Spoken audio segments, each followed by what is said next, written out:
नमस्कार दोस्तों, आज मैं आपको सुनाने वाली हूँ पत्थर कैसे बना भगवान। दोस्तों, कई बार जब लोग जीवन में काम करना शुरू करते हैं तब उन्हें बहुत ज्यादा दर्द होता है, तकलीफ होती है, उन्हें बहुत ज्यादा मेहनत करना पड़ता है और ये बात उनसे बर्दाश्त नहीं हो पाती है। उनका शरीर जवाब दे देता है और वो उस काम को छोड़कर किसी और तरकीब से सफल होने का प्रयास करते रहते हैं। लेकिन याद रखिएगा, इस प्रकार से कोई भी व्यक्ति जीवन में सफल नहीं हो पाता है। याद रखिएगा कि सफलता का मार्ग मेहनत, दर्द और तकलीफ से होकर गुजरेगा और यह आपको सहना ही पड़ेगा। तो इसके लिए आप हमेशा तैयार रहिए। तो चलिए इस बात को एक कहानी के माध्यम से समझाते हैं। एक बार एक मूर्तिकार अपनी छेनी और हथौड़ी से एक पत्थर को भगवान की मूर्त का आकार देने का प्रयास कर रहा था। जैसे ही वह छेनी पर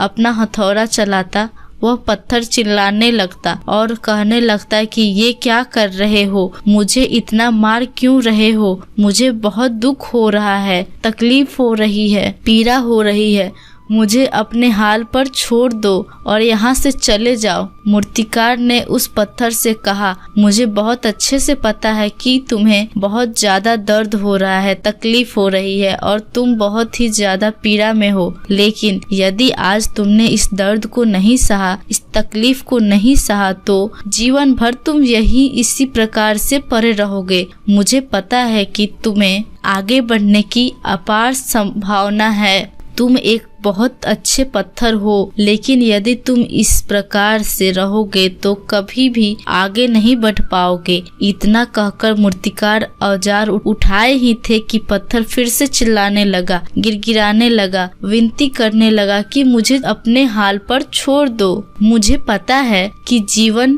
के लिए कौन सी चीज सही है और कौन सी चीज गलत है। मुझे बहुत ज्यादा दर्द हो रहा है, अब मैं इस तकलीफ को बहुत ज्यादा नहीं सह सकता हूँ। मैं जिस हाल में हूँ उस हाल में छोड़कर मुझे तुम यहाँ से चले जाओ। उस मूर्तिकार फिर से उस पत्थर को समझाने की कोशिश की। ज्यादा अधीर मत बनो और अपने सब्र को बनाए रखो। थोड़ी देर और इस दर्द को सहो। यदि इस दर्द को सह लिया तो मैं भगवान की मूर्त के रूप में तुम्हारी स्थापना करवाऊंगा और फिर दूर दूर से लोग तुम्हारी पूजा करने आएंगे और पंडित और लोग तुम्हारी सेवा करेंगे। लेकिन पत्थर ने उस मूर्तिकार की एक भी बात नहीं मानी। वह चिल्लाता रहा और अपनी बात पर अड़ा रहा। मूर्तिकार ने उस पत्थर को समझाने की बहुत कोशिश की, लेकिन वो पत्थर नहीं माना। अब मूर्तिकार भी थक चुका था और वह उस पत्थर को छोड़कर आगे बढ़ गया और थोड़ी ही दूर जाकर देखा कि एक और बहुत ही अच्छा पत्थर वह पड़ा हुआ है। उसने छेनी और हथौड़ी उठाया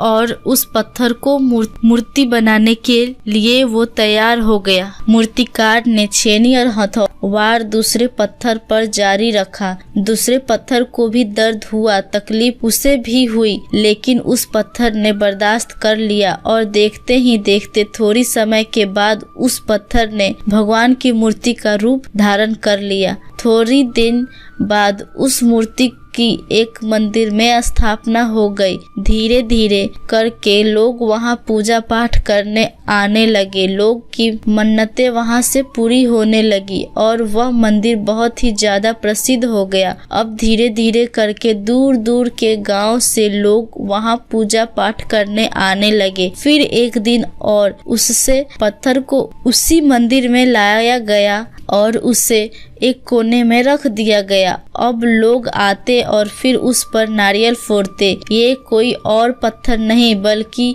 वही पत्थर था जिसने दर्द को नहीं सहा था। अब वो पत्थर मन ही मन बहुत ज्यादा पछता रहा था, दुखी हो रहा था और अपने आप से कह रहा था कि काश मैं उस दिन उस दर्द को, उस तकलीफ को सह लिया होता तो आज लोग मेरी भी पूजा करते। इसीलिए आप भी अपने जीवन में हमेशा याद रखिए कि जब भी आप अपने करियर की शुरुआत में किसी काम को कर रहे हो पढ़ाई कर रहे हो या कोई भी काम कर रहे हो और उसमें आपको दर्द हो रहा है, तकलीफ हो रही है, ज्यादा मेहनत करना पड़ रहा है, तो आप रुकिएगा मत, किसी और रास्ते की शुरुआत मत करिएगा, क्योंकि कोई और रास्ता आपको सफलता नहीं दे सकता है। आपको उस दर्द को, उस तकलीफ को सहना ही होगा और उस दर्द को, उस तकलीफ को सह कर आप ज्यादा मजबूत बनेंगे और तभी आप अपने जीवन में आगे बढ़ पाएंगे। और जीवन में हमेशा याद रखिएगा कि आपको पहले पत्थर की तरह नहीं बल्कि दूसरे पत्थर की तरह बनना है। दोस्तों, यदि आपको ये कहानी पसंद आई हो और इससे कोई सीख मिली हो तो अपने दोस्तों और अन्य लोगों के साथ ही शेयर जरूर कीजिएगा। दोस्तों, आपको ये वीडियो कैसा लगा आप मुझे कमेंट में जरूर बताओ। दोस्तों, अगर आपको ये वीडियो अच्छा लगा हो तो इसे लाइक करो और ऐसे वीडियो देखने के लिए चैनल को सब्सक्राइब जरूर करो। दोस्तों, मिलते हैं ऐसे ही नेक्स्ट वीडियो में, तब तक के लिए जय हिंद, वंदे मातरम।